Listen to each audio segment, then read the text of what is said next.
தரித்திரம் எப்படியோ உடையாது. தரித்திரத்தை உடைக்கிற வாய்ப்பை ஒவ்வொரு முறையும் கடவுள் உங்க முன்னாடி வைப்பார்.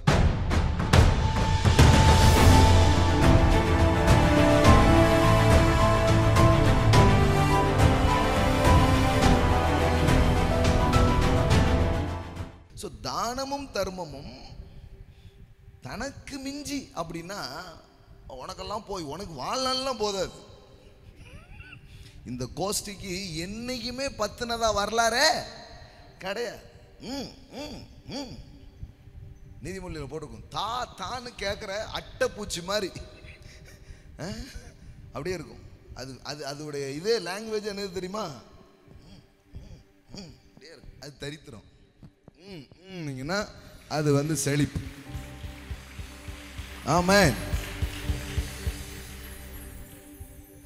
ஸோ தனக்கு போதுமானதை தனக்கு இது இதாகி அதுக்கப்புறம் நான் கொடுக்குறேன் இல்லை. எப்படி கொடுக்குறான் பாருங்களேன். கருணை கண்ணன் அவன் எதை கொடுக்குறான்?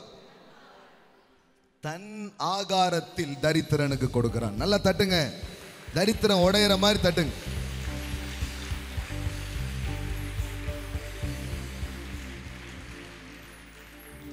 He who is generous will be blessed, for he gives some of his food to the poor. தனக்குன்னு தான் வைத்திருக்கிறான். அதுல இருந்து தான் என்ன பண்ண, அதுதான் கொஞ்சம் அப்படியே இடிக்கும்.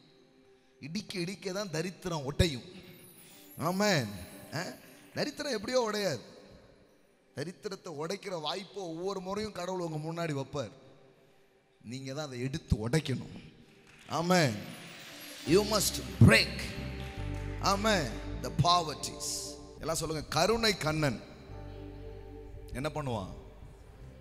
ஆசீர்வதிக்கப்படுவான்.